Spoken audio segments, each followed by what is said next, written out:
team Severo Ochoa. Today we have with us Professor Flórez-López. Professor Flórez-López is a full professor at the Civil Engineering School of the John University at China. He's also an emeritus professor of the School of Engineering of the University of Los Andes at Venezuela, and he is an expert in solid mechanics, specifically in the damage and fracture mechanics area.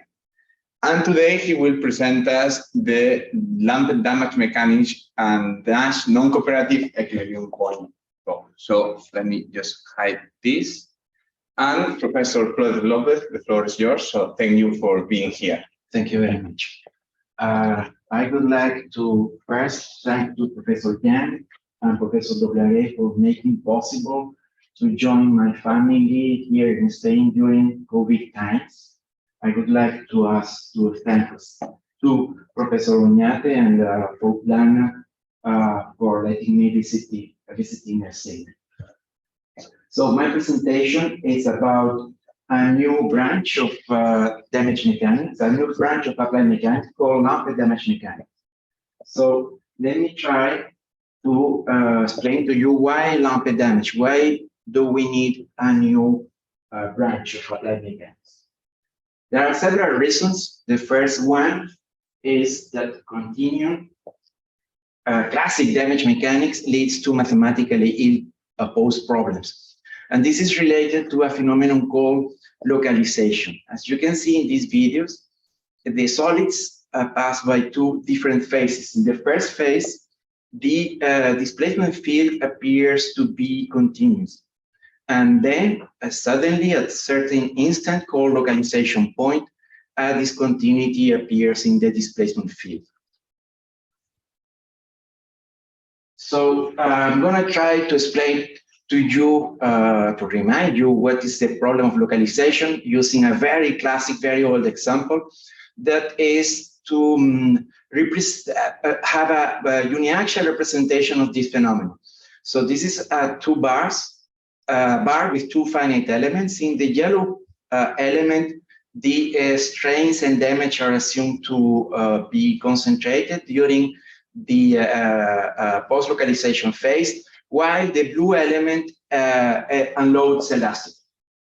In order to describe the behavior of the material, I'm going to use a very classic damage model that leads to a parabolic relationship between stress and strains. So using this constitutive equation to solve the bar problem, we indeed find that there are two phases. In the first phase, strains are constant, damage 2, and the displacement field is continuous. Then at the peak of the curve appear two solutions. The first one is similar to the pre-localization solution, but this is really not significant from the physical point of view. There are a second solution. In this second solution, an increment in damage or strain in the yellow element gives rise to an elastic unloaded in the second element. So at the end of the curves, when the stresses are zero in both elements, we only have strains in the first one, in the yellow element, and this value is epsilon u. So if we want to compute the force versus displacement curve, we obtain that indeed this curve depends on the length of the first element.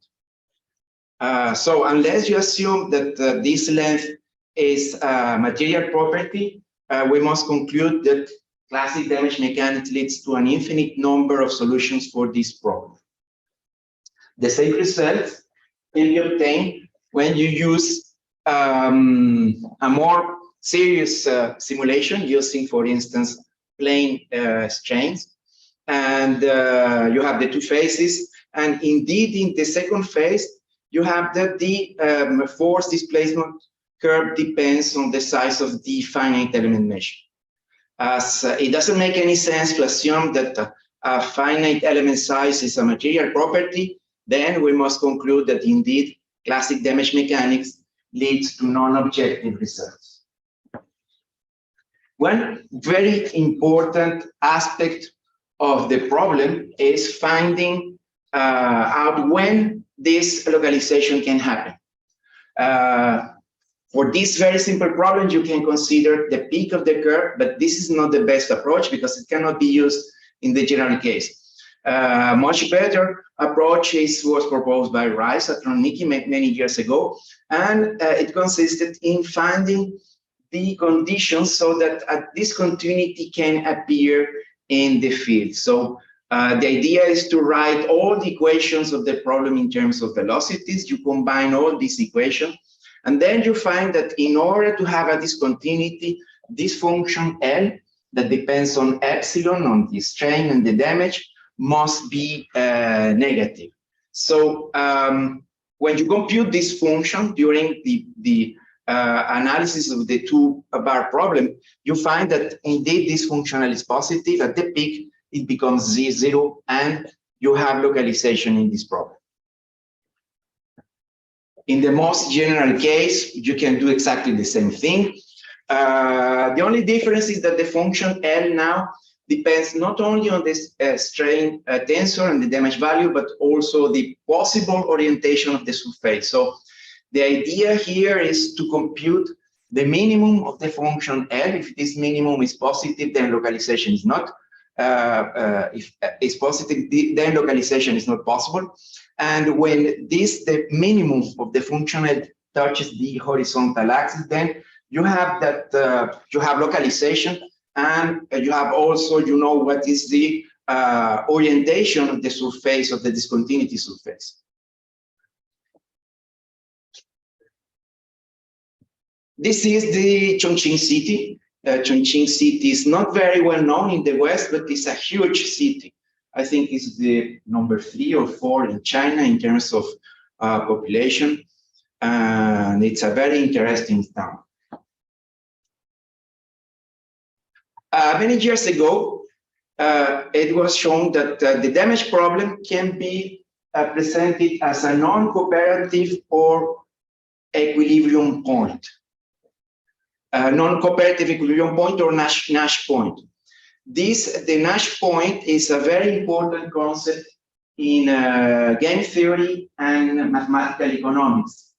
For instance, the Nash point has been used to simulate the behavior of a market economy. In this Nash point, you have a set of independent players. Each of these players has a profit function that must be optimized.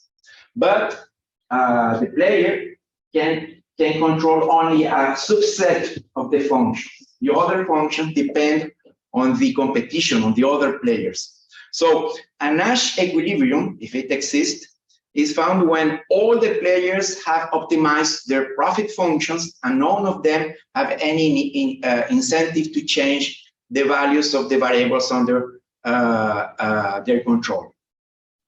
In the case of damage mechanics, the first variational inequality is simply the principle of the minimum of the potential energy for a non-homogeneous solid, while the second variational inequality is a variational form of the damage evolution law.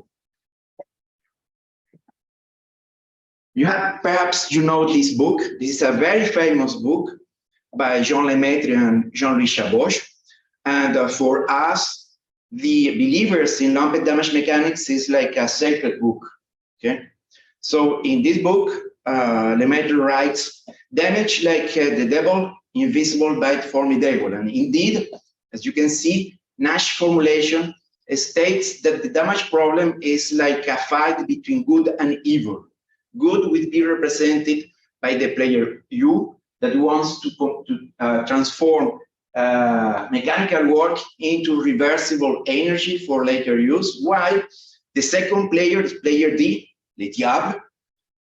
He wants to dissipate the energy by destroying the microstructure of the material. This is a finite element based on a Nash formulation.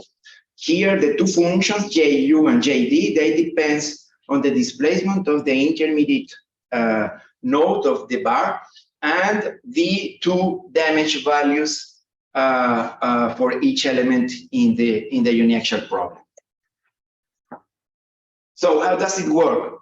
When you at this point, in order to find this relationship between force and displacement, what you need to do is to find out what's the minimum of the function Ju and Jd.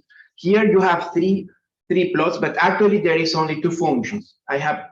There are two plots for Jd because Jd depends on the two damage variables, and what I wanted to do was to show the minimum in the axis of D1 and D2. So these two plots are just two cuts of the only one function. So indeed, you have this minimum for the function Jd. You can see that in the pre-localization phase, you have that the minimum corresponds to the same value of damage you have in the constant damage and constant strain. When you increase the loads, the minimum moves to the right. Damage is constant until you reach the localization point. In this localization point, as you see, the minimum of the function Jd stopped, okay? And you have only evolution in the axis of D1. So you have that the NAT formulation represents the elastic unloading problem. When you have an elastic unloading, I mean, when the displacement is reduced, then the function Jd is constant, and only the minimum of the function Ju changes and moves now to the left.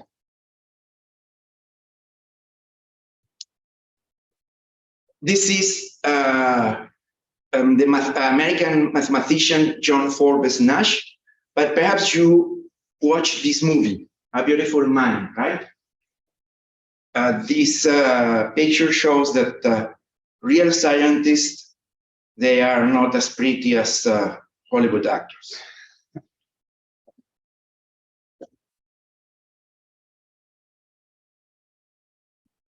Chongqing is located at the confluence of two very big rivers in China. One of them is the Yangtze. Perhaps you remember from high school that the Yangtze is the longest river in Asia. So we're talking about a river that is in the same league than the Orinoco, or the Amazon, or the Nile.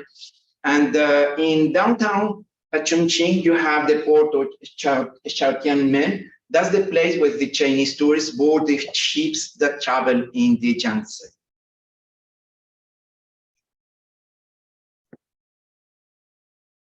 So now, finally, we are going to talk about lumped damage mechanics. So what are the fundamental hypotheses? We assume that energy dissipation due to mechanical damage occurs in two phases. One of them is continuum dissipation. The second one is localized dissipation. We assume that transition between the two phases can be described by the rise of the Rudnicki criterion.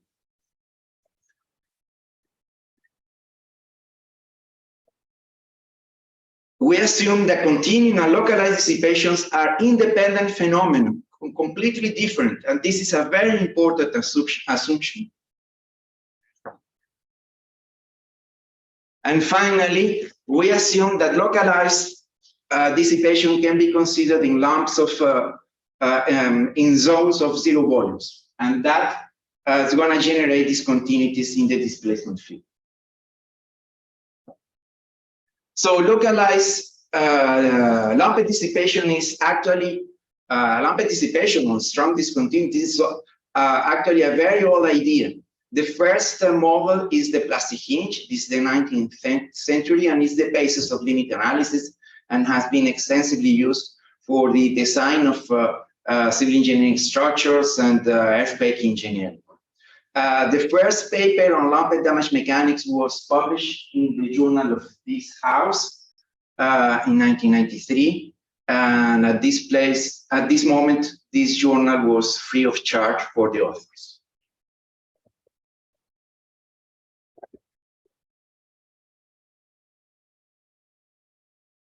So the second reason why we need a new damage mechanics is because modern continuum damage mechanics violates Lemaitrie's commandment. What is that? In the book, Lemaitre writes, for each phenomenon, it's variable. For each variable, it's evolution law. This is a little maxim, I think is very important. It keeps a very deep truth, but it's not very well known. Perhaps because he found a cue to write it in French, I don't know. But I think this is a very, very important idea that should be respected. Of course, I cannot say that this is a principle of mechanics because it is not. I would say that it's more like a commandment. Something like, thou shalt not steal, thou shalt not murder, thou shalt not propose a model with only one state variable for only one physical phenomenon.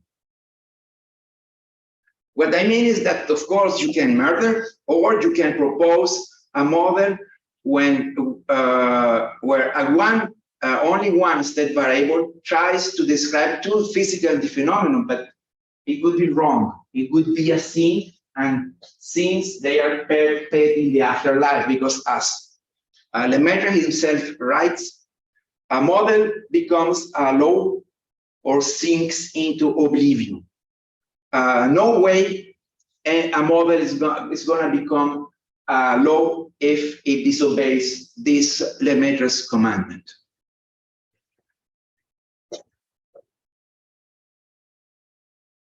I must make a little confession. Our best hope for lumped damage mechanics is the afterlife, because in this veil of tears, our legal theory has been rather ignored or is not. But we think that's the right way to go. So what are the internal variables in this case? For the first phase, the pre-localization phase, we use as a state variable the continuum damage variable D, continuum damage D, the classic variable. For the post-localization phase, we define as state variable the jumps in the displacement field. And now we can write the Lemaitre's commandment in the Nash formulation notation. For each phenomenon, its variable. For each variable, its variational inequality. So that means that now we add a third variational inequality that describes the way that the post-localization dissipation is happening. This Nash formulation also explains why classic damage mechanics leads to an infinite number of solutions. It's simply that one equation is missing. Okay, you have a discontinuity in the surface field. If you don't add some kind of law describing this phenomenon, something like the traction separation law in cohesive fraction mechanics, if you don't define how this lumped dissipation is happening, of course, you will have an infinite number of solutions. This formulation can be, we propose, it can be solved by using again the finite element method. And we assume that a finite element is the assemblage of part with continuum damage, and is the assemblage of this part with continuum damage and a localization point. So the field, displacement field would be something like that. So let me show. This is a very little Maple program that solves these two-bar problems considering lumped damage mechanics. So you have here, this is the force displacement curve. This is the function Ju on the axis of the displacement. These two plots represent the function Jd, and this one is the function J delta, the last one, the new one. As you can see, during the pre-localization phase, the minimum of the function J delta is 0, so there are no discontinuity. And as the force displacement curve approaches the peak here, for instance, then you can see that the minimum of the function j delta start to move to the right, while the function jd keep constant. So you have now the two phases described.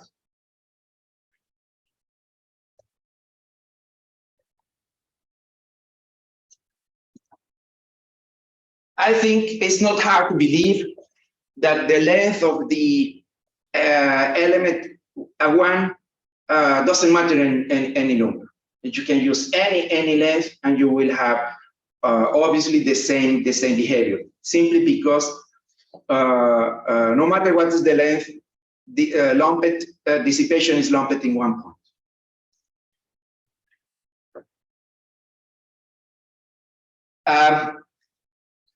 So many years ago, there was a real finite element program based on Nash formulation, but it was an academic program, and the times for academic programs, finite element programs, are over. Everybody now uses commercial finite element programs like Abacus or something like that, and they implemented their models using a user routine. So this model, this formulation can be implemented in Abacus using the UL element when you include the kinematic equation, the equilibrium equation that are conventional. Again, you assume that the element is the assemblage of a part with discontinuous dissipation and a localization point. You don't use the functions JD, but you use directly the damage evolution law, and you don't use the function J delta. Now you use the localization law. You can see that this law can be seen as kind of equivalent of attraction separation law of coherent fraction mechanics. Okay, you can use, of course, any form that you want. That's why it is important that you write this equation, otherwise the problem will have an infinite number of solutions. This is again Chongqing. They say that Chongqing is the city with the highest density of elevated trains in the world, and I believe them. You know, this is a building where common families living.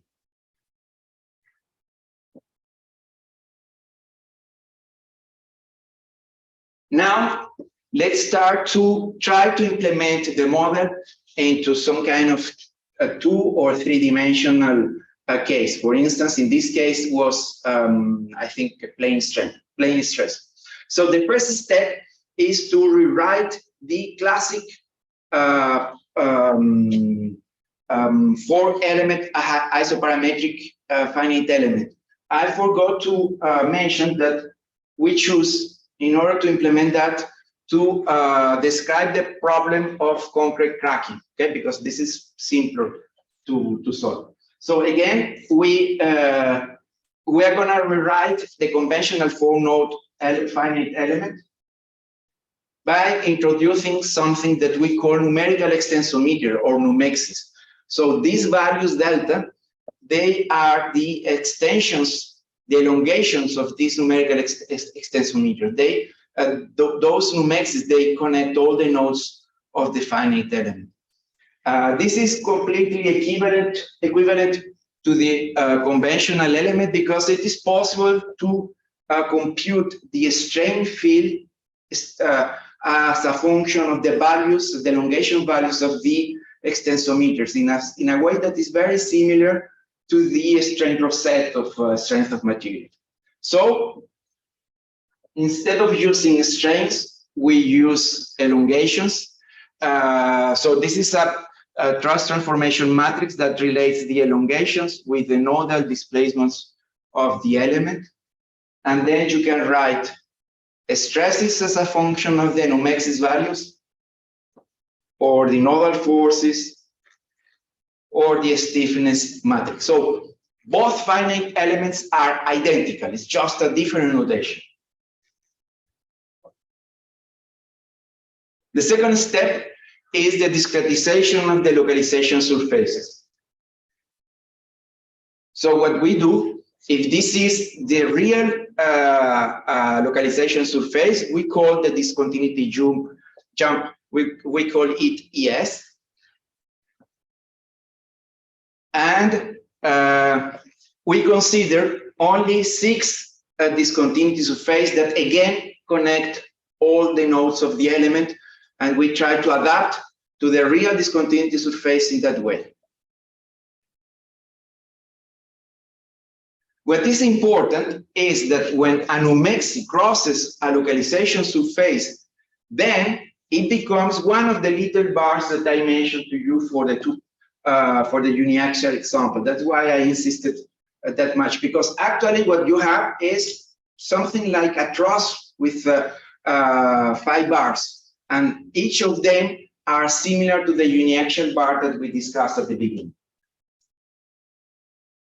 So now we have a conventional finite element that can be implemented in Abacus or in any nonlinear finite element program. You just need to include the localization behavior of the 5 numexes. And now we want to evaluate if indeed the objectivity property that was observed in the uniaxial case can be extended to at least to the dimensional case, and we think it can. This is the benchmark example. This is an L-shaped blade, and as you can see, the curve doesn't change too much as a function of the elements in the mesh. We always have the same result. In our program, only the mode 1, for this example, only the mode 1 localization was considered, but it's possible to include a more general model with mode 2 localization. This is another test. It was carried out in one of our labs. This is a pure concrete beam. And what we wanted to do is to see if we can use the variable ES as a measure of the crack opening displacement. So we measured this crack opening displacement using digital image correlation, and we think that the answer is okay, that it matches more or less the experimental results. This is a comparison between lumped damage mechanics and the cohesive fracture that is programmed in Abacus, and the results are quite similar. Actually, if we use the same, exactly the same localization law, we would have almost exactly the same Abacus response. So a question is, if that gives the same answer than fracture mechanics, cohesive fracture mechanics, why do we need a new theory? Perhaps this example provides an answer. This is another test, but this is not pure concrete. So this is fiber reinforced concrete, and the cracking pattern is much different. Instead of having one crack that propagates, you have a lot of very little cracks that propagate simultaneously. That's very difficult to simulate with using fracture mechanics. But with lumped damage mechanics, it's automatic. You don't need to do anything, right?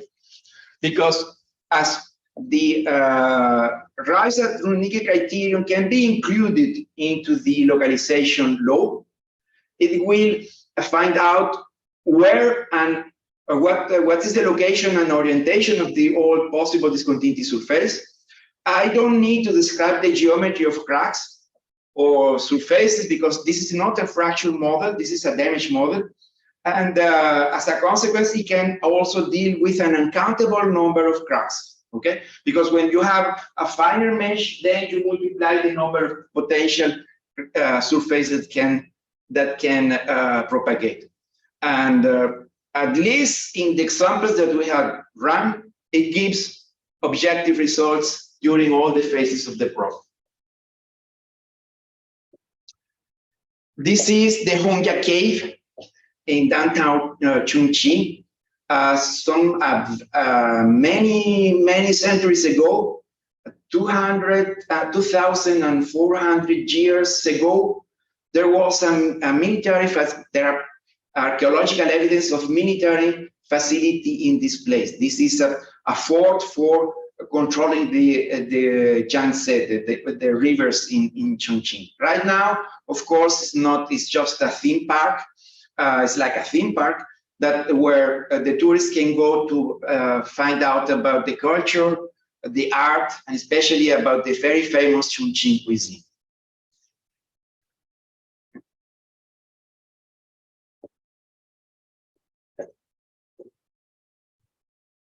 There is another reason why we need lumped damage, the last one, and this is the analysis of complex structures, like, for instance, this building or this Japanese crane. From the practical point of view, perhaps this is more important than continuum mechanics case. So in order to develop a theory that is able to analyze complex structure, we need to reformulate the Lemaitre hypothesis. I hope Lemaitre will forgive me for daring to reformulate his sacred hypothesis. But this is Lemaitre's formulation in the original way. What we do is that instead of writing the elasticity law in terms of stiffness, we write it in terms of flexibility. This term here we split into two parts. This first part we call elastic strain, because this is just a Hooke laws. So the second part that depends on the damage, we call it the damage strain. So you can see Lemaitre's hypothesis just as splitting the total strain into elastic part, a damaged part, and a plastic part.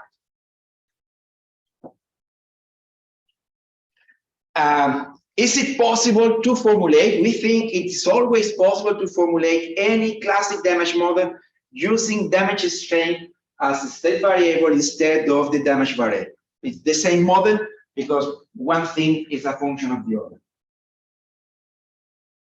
So now we are going to try to solve complex structure using lumped damage mechanics. Specifically, we are looking for applications in structural reliability. Instead of using continuum mechanics, we use conventional frame theory, and we assume that a frame element is again the assemblage of an elastic beam column and two inelastic hinges, just like in the uniaxial case. We defined a measure of deformation, a measure of stresses, and we introduce two state variables. One is the plastic rotation, that is the classic internal variable for a plastic hinge, but we add a damage variable. So that means that this damage variable measures crack density and in the concrete and can assume values between 0 and 1. Okay, what we want to solve is reinforced concrete frames. So that means that, for instance, this Californian column would be described, the state of this Californian column would be described by these two variables, B related to the concrete crack density and the plastic rotation related to the yielding, to the yield of the reinforcement bars. So in this case, the constitutive equation is a relationship between the deformation measure and the stress measure. And this is the first one, the first equation of the model. This is the elasticity law. So this is the Lemaitre's equivalence hypothesis reformulated. So what we do is that we divide the total deformation into elastic part, a plastic part, and a damaged part. For the elastic part, we use the flexibility matrix, the conventional flexibility matrix of the theory of structures. And we defined these damage rotations using a similar expression to the one of the uniaxial case. So as you can see, what damage is doing is that it's reducing the stiffness of the element or increasing the flexibility of the element. When t is equal to 0, the additional flexibility is 0.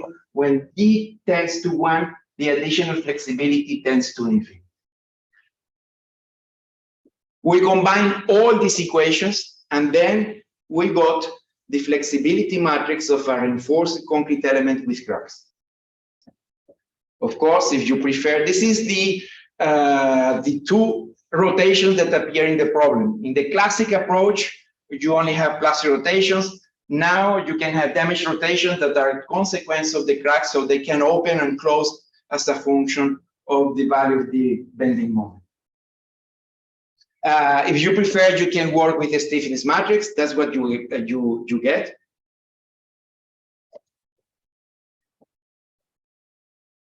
And then you need to describe the evolution of damage. So what we do now is that we compute the complementary strain energy, and we define an energy release rate, or a generalized IN, the energy release rate of an elastic hinge or crack driving moment, simply computing the derivative of the complementary strain energy with respect to the damage. And in order to obtain crack evolution, we use a generalized Griffith criterion like this one.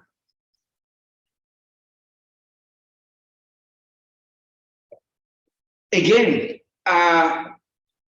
for this model, we could have used a damage-induced discontinuity. We could have used as the state variable the damage rotation instead of the damage variable. And I think that in the continuum case, we could use a damage variable instead of the jump in the displacement field. This is just the choices for marketing purposes. For instance, we want to emphasize the analogy with the brittle fracture mechanics. And in the other case, we want to make a comparison with the cohesive fracture mechanics. But both options are always solved. So in order to compute this crack resistance function, if you remember, the theory of fracture mechanics states that must be identified from experimental results. So we choose some kind of a specimen that represents a beam column joint. Using the flexibility matrix, we write the relationship between external force and deflection of the specimen, and we do a Lemaitre monosign loading test that is very typical from damage mechanics. This is the elastic unloadings are important because they allow to measure the variation of the stiffness as a consequence of the cracks. You can see here that this stiffness changes significantly during the test. So as Z can be measured, that means that this is an experimental procedure to measure the damage in an inelastic hinge. And this is simply the Lemaitre's stiffness variation method, but adapted for a plastic hinge. That's why we can say that the damage here is approximately 0.3, and the damage here is more or less 60%. And using these values, we can obtain the crack resistance function. We found that a logarithmic function is a good solution. It depends on two parameters. This is the initial crack resistance due to plain plain concrete, and this is hardening term due to the action of the steel bars.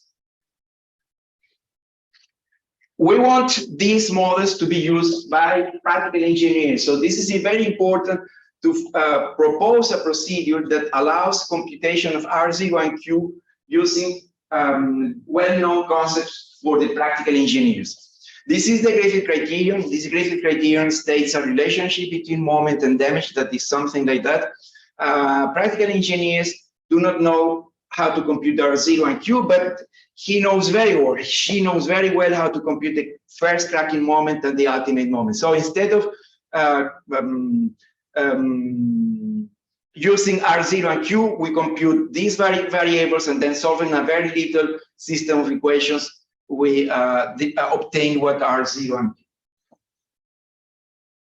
For the plasticity, it's a very similar procedure. We adapt concepts from damage mechanics, and the finite result is something like that.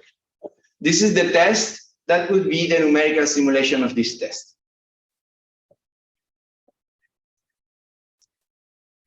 This is a validation in a more complex problem. This is a very famous test that was carried out in a European lab in Italy. This is a pseudodynamic test in a full-scale frame. This is the experimental result, and this is the simulation with our little model. Lumped damage model for reinforced concrete often offers fatter loops, but we are quite happy with the result. And what we obtain is a damage map like this one that can be directly used for safety evaluations of a frame by any practical engineer. This is the most famous program for earthquake engineering. It's OpenSys. This is one of the models that is implemented in this program. And as you can see, there is no state variables in the model. Forgive the Lemaitre because they don't know what, never mind.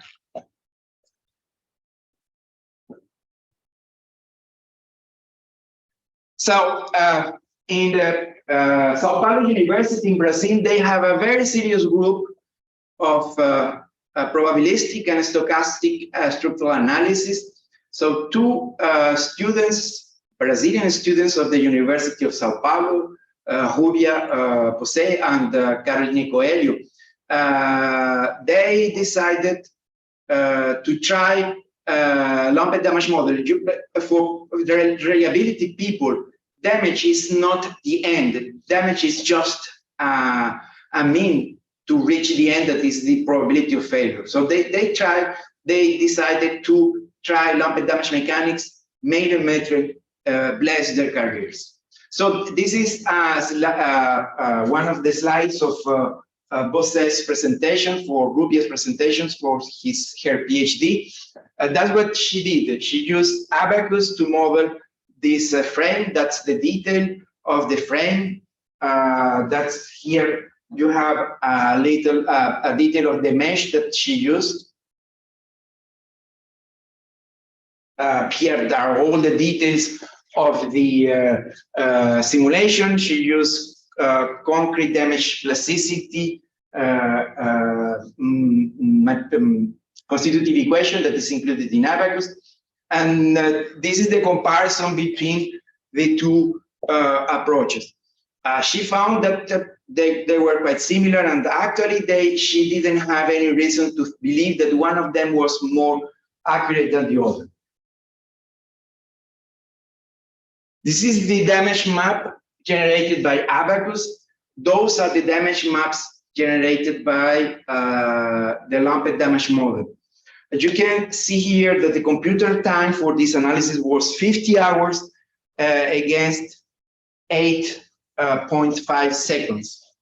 But this is not the more important thing. The more important thing is that those damage values that are so expensive, they cannot be used for purposes like reliability.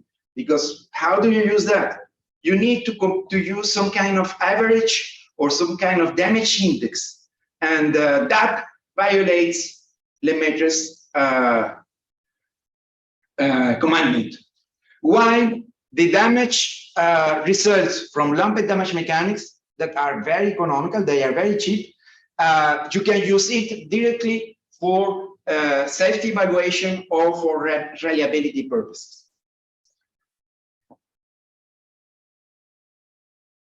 So we think that reliability should be based on a damage variable, the damage state variable, and not on a damage index or average of any kind.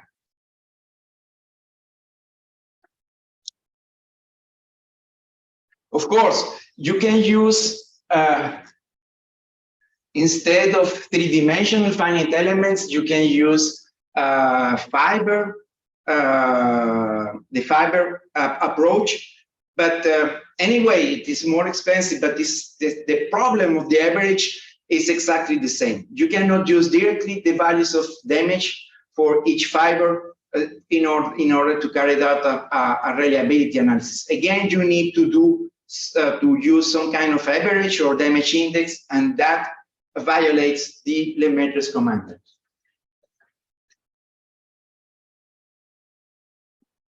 This is SIG code.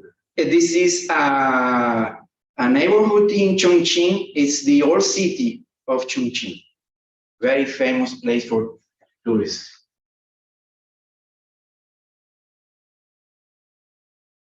So this is again the results, Rubia's result.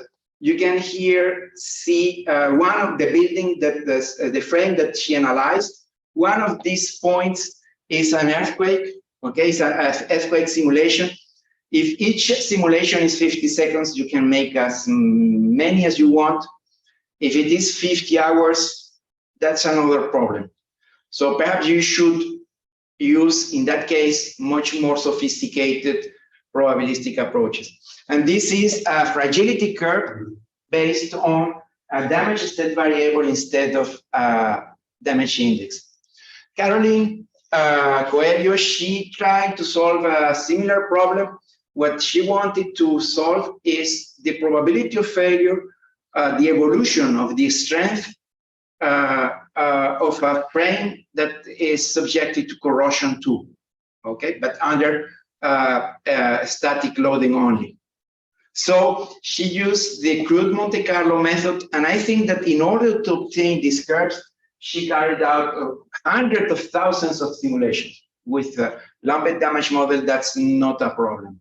And then computing the probability of failure, it's quite easy. This is the Chongqing University. It's a very big university, very famous in China. But the best school in the Chongqing University is the Civil Engineering School. According to the Shanghai ranking of universities, Chongqing was number 4 last year.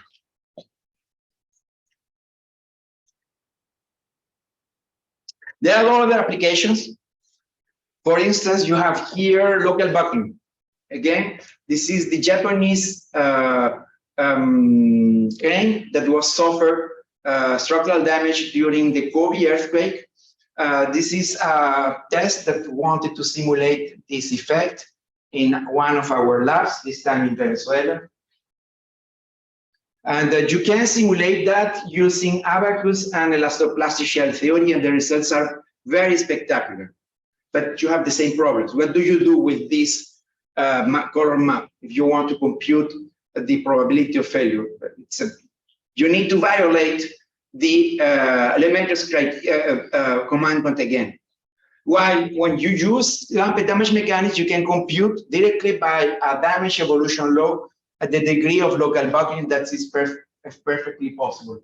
And if you compare with the experimental results, it's not perfect, but it's not that bad. Okay, this is one of the tests that were carried out in Venezuela, and we think that the results are acceptable.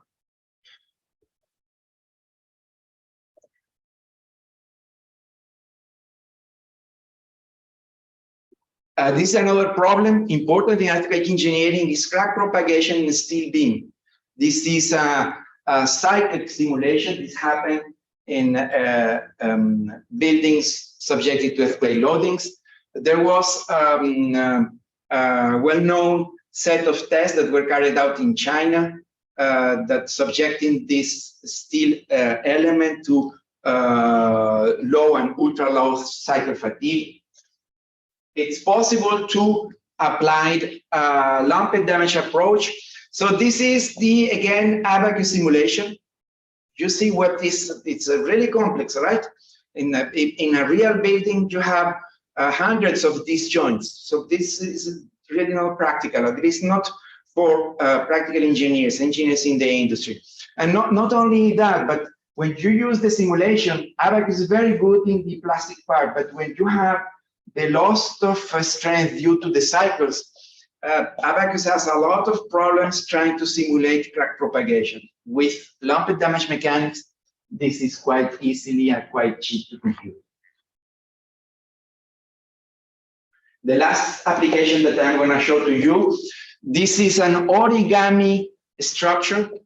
Origami structures are very important in aerospace engineering because, you know, they need to put structures on orbit, and it's better for them to load them folded in the rocket and then unfold it for the application in the space. I am not sure why civil engineering department in China is interested in origami structure that have mainly application in aerospace engineering, but never mind, I only do models, and this is a very nice example. So this is application of lumped damage mechanics for shells. And indeed, you can simulate the loss of strength due to low cycle fatigue in this kind of origami structures. And you can compute damage, okay? You can predict where crack appear. It seems to match the numerical results, so we are quite happy. Thank you very much for your patience with my very bad theological jokes. Thanks again.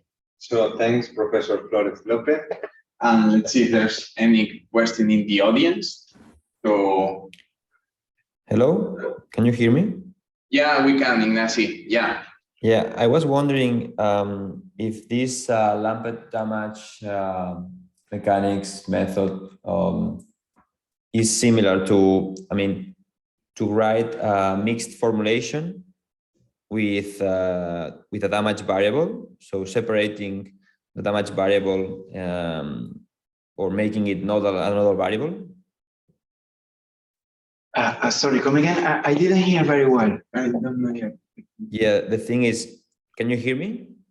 Can you speak a bit louder, maybe? Because I don't know how to turn on. Hello, can you hear me now? Okay, I was wondering if this lumped damage mechanics is similar to working with a mixed formulation of finite elements in order to avoid mesh bias and mesh dependence on the results. I don't know. There might be some connection. You are talking about strong discontinuity approach, right?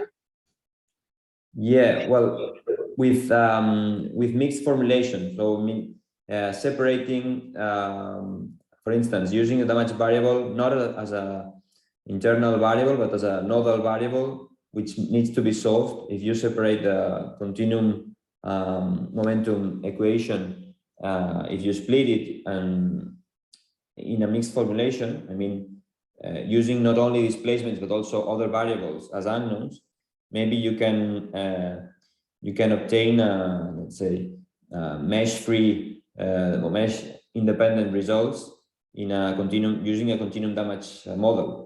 I don't know, because the problem of the lack of objectivity is not really numerical, right? It's more like it's about the model that you are using. So if you use a model, okay, that is include damage variables, and you have different variables for the two phases, the answer is yes. You can say that this is a lumped damage model. If not, for instance, if you use always the same evolution law, then it violates Lemaitre's commandment, Lemaitre's rule, and then that wouldn't be a lumped damage model. Okay, you can, for instance, there are the very famous strong discontinuity approach. Some of them don't. It's not. They are not even damage models. They use different approaches. So in that case, that's not similar to lumped damage mechanics. It's another approach. Okay. And for instance, the non-local damage model definitely is completely different to this approach. I understand. Thank you. Okay, so let me check if there's any question in the chat, just in case. Chat. No, there are not. So I have just made it. It's more a curiosity because this is far from my research topics. But you said that with Nash theory, you cure somehow the ill possessedness of the problem, right? This gives you some sense an extra equation that makes your problem not ill posed, right? Okay. Do you think this Nash approach could be used to other ill-posed problems?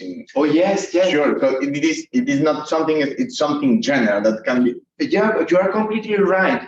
I think that Ben-Halal he proposed in his doctorat d'état. He proposed a formulation for thermomechanical. I don't know, it was thermomechanical plasticity or something like that. And he presented the problem as a Nash point, yes. And this Nash point can have many more other applications. For instance, unfortunately, I am a civil engineer, not a mathematician, so I am not very good with, compact sets and Sobolev spaces.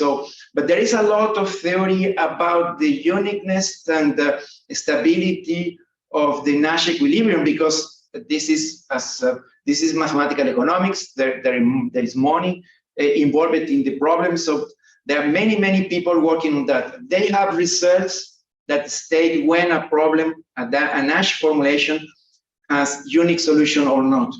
My level doesn't allow me to apply this concept, but I think this is a very important, very promising approach, because you can use perhaps results that are already done, and you can say you don't need to carry that numerical simulations. You can show that the problem has a unique solution or not.